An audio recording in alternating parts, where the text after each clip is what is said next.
Hi everyone, welcome to another episode of Reading for Transformation. And this is your host Nishita. I'm a certified life coach, and this season is all about picking the best books, self-help books, uh, and discussing all the learnings that we've had through those books.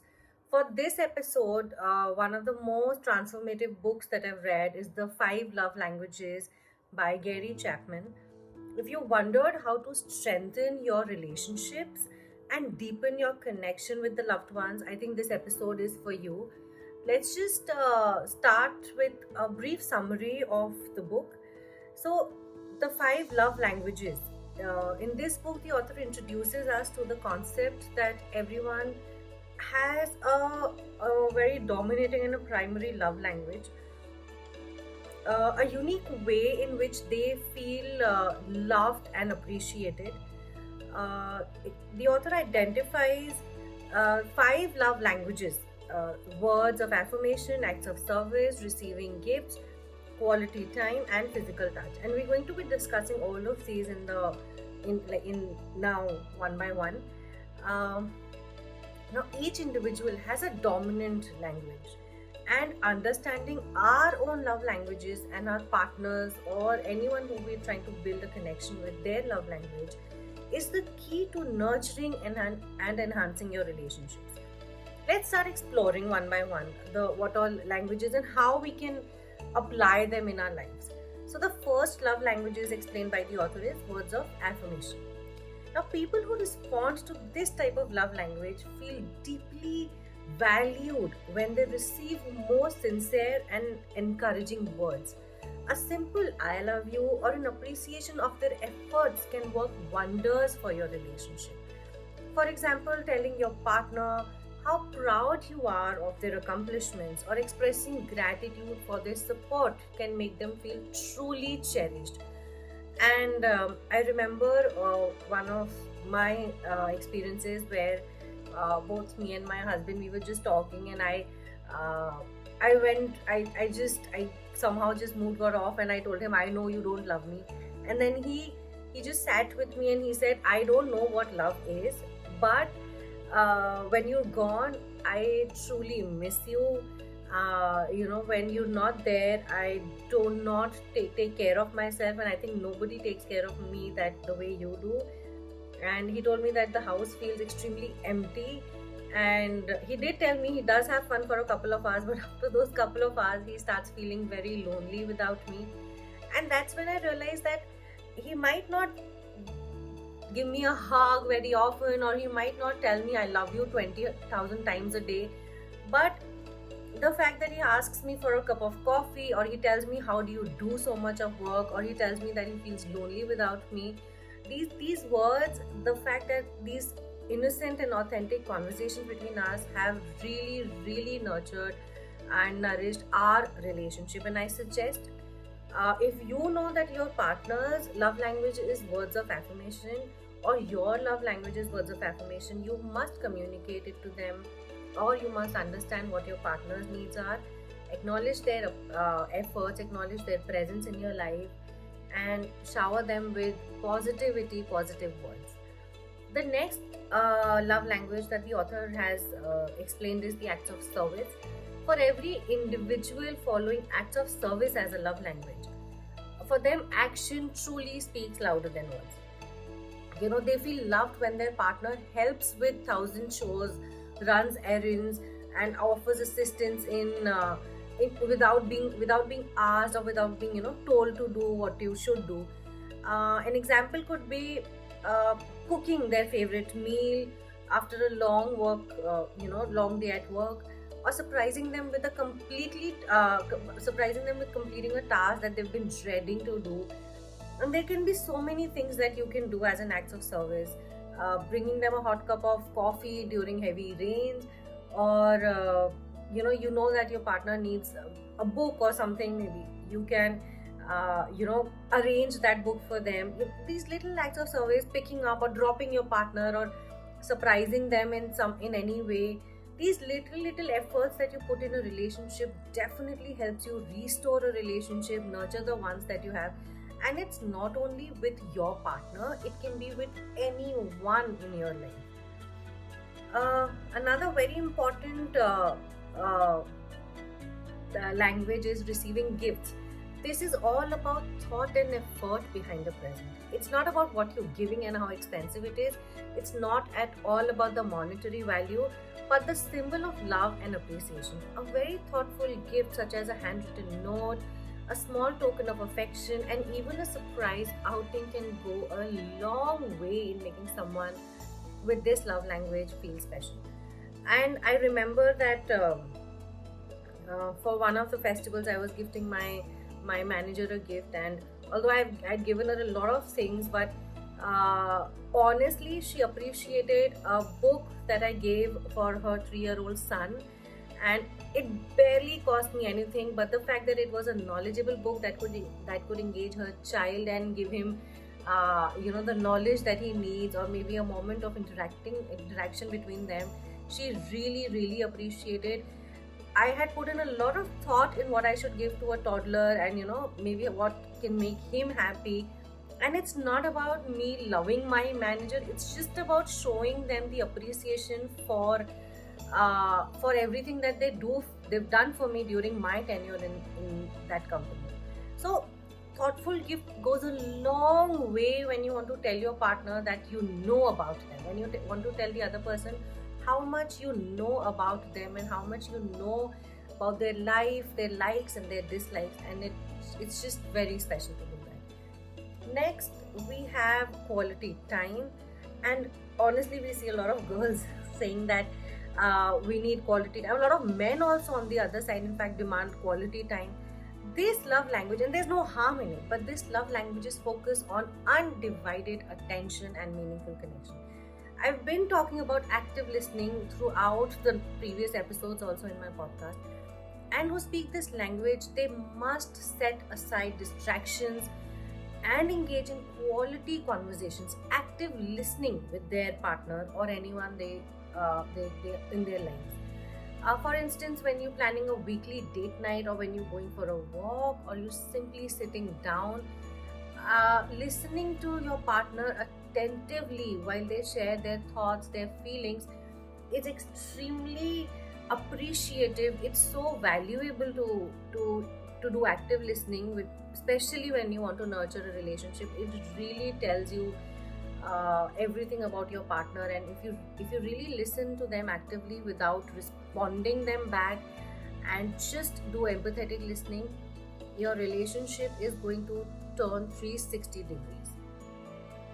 Lastly, physical touch. Physical touch is so essential. I read one of the quotes that a 3-second hug does wonders, or probably 7 hugs a day does wonders.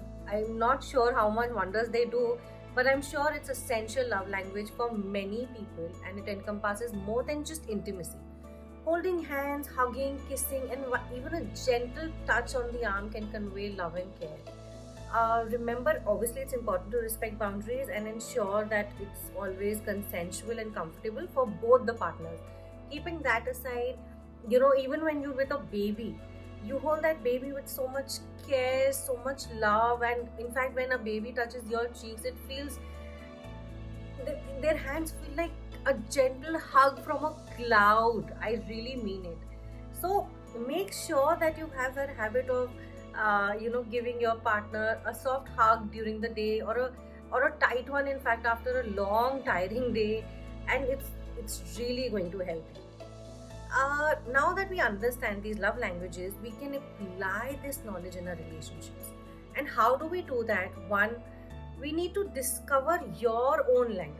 So what is your primary love language? So for example, mine can be a combination of words of affirmations and quality time. Your can be different things. So reflect on the moments, that back when everything, when you and your partner were together. Reflect on those moments that made you feel loved and appreciated. This kind of self-awareness of your own love language will help you communicate your needs to your partner, which is super essential. How do you do that? You need to have a very open and honest conversation. All right, you need to tell your partner what your love language is. You need to share the details. You need to listen attentively, especially when they share. And this mutual understanding between the both of you will pave the way for a deeper connection. Now let's start, with our another love language, and say, for example, your love language is acts of service, but your partner's primary love language is quality time. Now, you can show your love by planning a romantic dinner together where you cook their favorite meal, which is an act of service, and create an atmosphere for an uninterrupted conversation and connection, which is quality time, your partner's love language. Make sure that you have a win-win in your mind, because you need to also understand their love language, and also, of course, you need to explain your love language. Next, you can also speak your partner's love language. I'm not saying one love language is bad or good or something. It can always be a combination of love languages, and it's also important for you to start speaking your partner's love language. Once you know that what their love language is, I suggest you make a very conscious effort to speak it. If their love language is words of affirmations, leave them a heartfelt note or send them a loving text message. Tailor your actions to make them feel genuinely loved and appreciated. And there's no harm, of course, in doing that. There are so many ways you can use words of affirmations, and you can speak your partner's love language.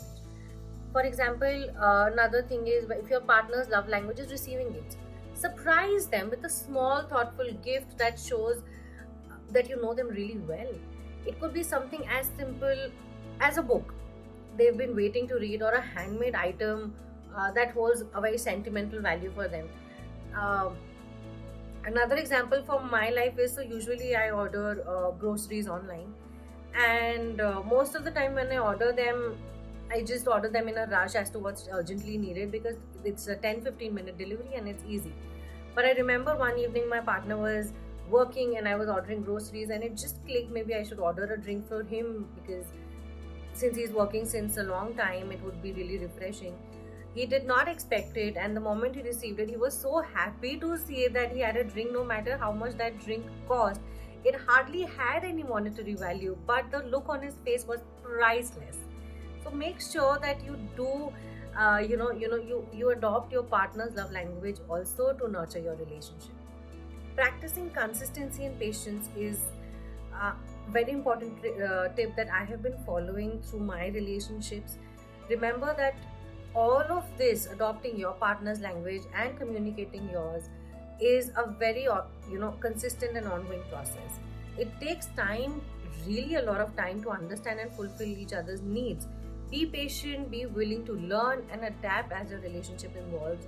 Don't quit in between, don't get tired, give yourself that time, and you will actually see how nurturing these relationships can be when you start adopting your partner's love language.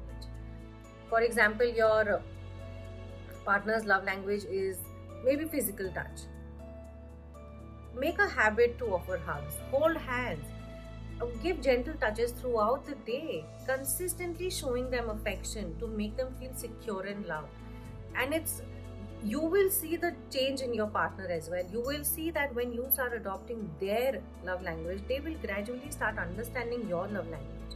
And that's when an equilibrium will reach, where both of you will start showing and sharing love on each other. And it's not only, like I've said previously as well, it's not only your partner, it can be anyone. You just need to understand what their love language is, be it your mom, your sister, your bosses, your child. Obviously your child will have a different language.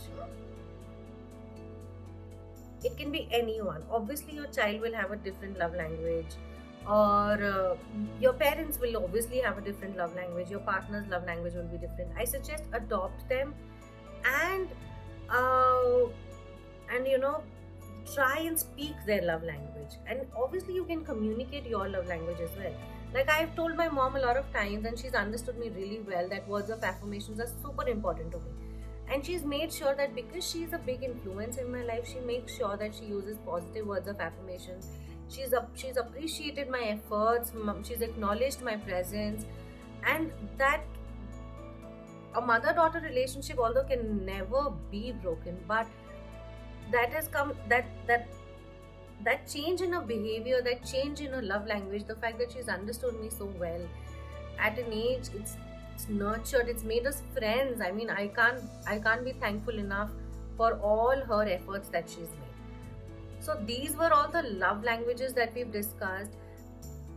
Just remember that understanding and speaking each other's language can revolutionize your relationships, and by applying all the tips that just I mentioned above, you'll foster deeper connections and you'll create a bond that's built on love, appreciation, respect, and mutual understanding.